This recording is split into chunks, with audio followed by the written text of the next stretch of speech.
Ils s'habillent pareil, pensent les mêmes choses, ont les mêmes projets de vie. Ce sont les autres.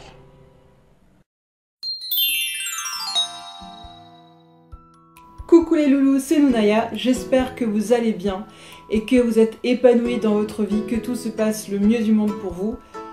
Et si ce n'est pas le cas, j'aimerais que vous me disiez dès maintenant en commentaire ce qui vous empêche d'avancer dans votre vie actuellement. Vous pouvez mettre la vidéo en pause quelques minutes et reprendre juste après. Aujourd'hui, nous allons aborder un sujet qui nous concerne tous, les autres. Mais qui sont-ils? Et pourquoi nous font-ils si peur? J'ai remarqué que les gens avaient tendance à extrêmement stresser et sentir de la pression lorsqu'ils se sentaient différents des autres. Alors déjà, il va falloir définir qu'est-ce que la différence, puisque ça veut absolument rien dire finalement. Être différent, ça veut dire ne pas être identique à une certaine majorité, à une certaine masse. Déjà, il faudrait savoir sur quoi on se base quand on parle justement de ces fameux autres. Quand je parle des autres, c'est justement des gens entre guillemets normaux, des gens qui font partie de cette majorité, de cette masse. Par qui sont donc définis les autres? Eh bien par plein de choses. Tout d'abord, on a la religion, donc on a vraiment des choses qui sont là, ancrées depuis extrêmement longtemps au niveau de la morale, des mœurs et des schémas familiaux notamment. Et puis on a aussi les médias. Voilà, je vous apprends rien quand je vous dis que les médias ont une grande influence et qui nous renvoient en fait une image de normalité à laquelle on serait soi-disant censé essayer de correspondre. Et ça, je pense que c'est vraiment un gros problème parce que finalement, à aucun moment, on nous encourage à être vraiment nous-mêmes. Même quand on nous dit d'être nous-mêmes, il n'y a rien à faire, on est parasité par ces images que nous renvoient les médias, que nous renvoie la société, les schémas classiques. Et du coup, malgré nous, on s'enferme dans un schéma aussi, et puis on essaye de ressembler aux autres. Et c'est vraiment dommage parce que il y a autant de personnes différentes que d'êtres humains sur cette terre. Après, bien entendu, c'est normal d'avoir besoin et de vouloir appartenir à un groupe. Même moi, j'essaye encore aujourd'hui de retrouver mes semblables. En général, on a une influence plus forte à certains endroits, ou peut-être dans certaines de vos passions, qui fait que du coup, on arrive à s'identifier à un groupe en particulier, ce qui ne veut pas dire qu'on n'aime pas autre chose, ou qu'on ne fréquente pas d'autres personnes, d'autres milieux, bien évidemment.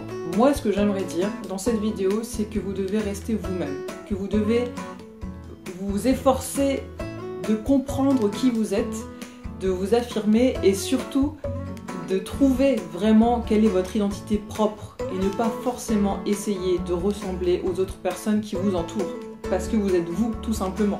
Une autre chose qui me fait beaucoup de peine en fait, c'est que je vois beaucoup de gens autour de moi qui sont extrêmement stressés à cause de ces autres justement, à cause de ce qu'on appelle la société, voilà, parce qu'ils ont tel âge, tel niveau d'études, et qu'ils ne rentrent pas tout à fait dans les cases.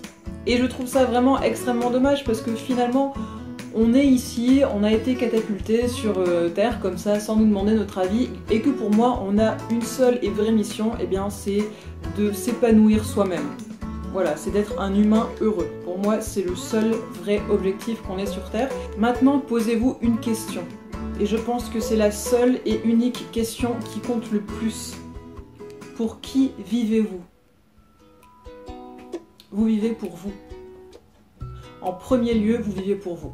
Si vous n'êtes pas bien avec vous, si vous vivez avant pour les autres, à ce moment-là, vous ne pourrez pas être heureux, vous serez simplement frustré. Vivre pour vous, ça ne veut pas dire être égoïste, ça veut dire simplement vous écouter et vous respecter en tant que personne.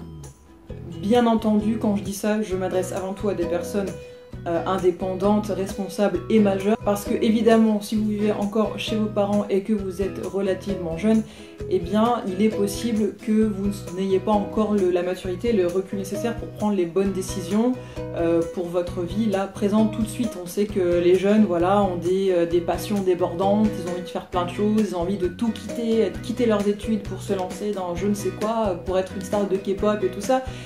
Et c'est là que justement les adultes peuvent intervenir pour vous guider Et voilà, après il faut aussi être patient. Mais là, je m'adresse donc à des personnes qui sont adultes et responsables et qui peuvent actuellement prendre leur vie en main. Vous n'avez aucune raison de faire des choses uniquement pour faire plaisir. À un moment donné, c'est plus possible. De toute façon, si vous faites ça toute votre vie, vous serez forcément frustré. Donc pensez un peu à ce qui vous fait vraiment vibrer, quel sens vous voudriez prendre dans votre vie.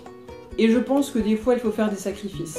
Même si vos proches ne vous suivent pas totalement dans vos choix, même si vous avez l'impression d'aller complètement à contre-courant de la société actuelle, eh bien si c'est ce qui vous rend heureux, si vous sentez que c'est juste pour vous, eh bien allez-y, faites-le. Alors toi qui es devant ton écran et qui me regarde, est-ce que tu n'as pas envie d'être libre, d'être libéré de toute cette pression autour de toi? Est-ce que tu n'as pas envie de faire ce qu'il te plaît? Parce que oui, tu as le choix, tu as le droit de faire ce qu'il te plaît dans la vie. Ce n'est pas du tout être égoïste, ce n'est pas non plus être insouciant, parce que la vie, c'est pas censé être que du labeur, de la survie. La vie, ce n'est pas de la survie. Tu peux faire de ta vie quelque chose de cool, quelque chose de fun. Et dis-toi bien que tout est possible, que finalement, t'es là, planté dans le monde, et puis il y a plein de choses autour de toi, partout, et tu n'as plus qu'à choisir, tu n'as plus qu'à choisir une voie. Alors c'est pas le plus simple à faire, mais en tout cas tu as cette possibilité-là. Comme je vous ai dit au début de la vidéo, j'aimerais que vous me disiez en commentaire quelle est la chose qui vous empêche d'avancer aujourd'hui. Je regarderai aux commentaires et je ferai peut-être une vidéo un petit peu qui pourrait éventuellement vous aider par la suite. Voilà, j'espère que ce genre de vidéo vous plaît. Pour moi, c'est vraiment super important de partager mes expériences et ma philosophie de vie parce que finalement, depuis le début sur ma chaîne, c'est ça que j'ai envie de faire passer à travers l'écran. C'est cette philosophie de vie positive et qui apporte la liberté d'esprit et que je trouve extrêmement importante si on veut avancer dans la vie. Voilà, je vous envoie plein d'ondes positives et je vous dis à très bientôt sur les réseaux sociaux et pour une prochaine vidéo. Bisous!